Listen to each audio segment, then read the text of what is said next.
खबर देंगे आपको, इंटरबैंक में डॉलर की कदर में इजाफा जारी है। डॉलर ट्रेडिंग के दौरान ₹1.08 मजीद महंगा हो गया। इंटरबैंक में डॉलर 222 रुपए 50 पैसे पर ट्रेड हो रहा है। अपडेट आपको, इंटरबैंक में डॉलर की कदर में इजाफा जारी है।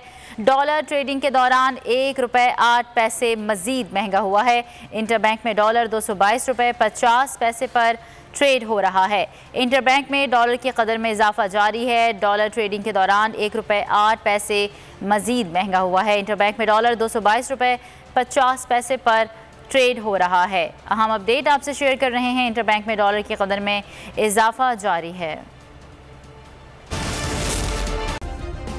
सब्सक्राइब करें और बेल दबाएं ताकि कोई खबर रह न जाए। सबसे ज्यादा व्यूज, सबसे ज्यादा रील्स और सबसे ज्यादा रेटिंग के साथ बोल अब भी नंबर 1 पोजीशन पर बरकरार। सब्सक्राइब करें और बेल दबाएं ताकि कोई खबर रह न जाए।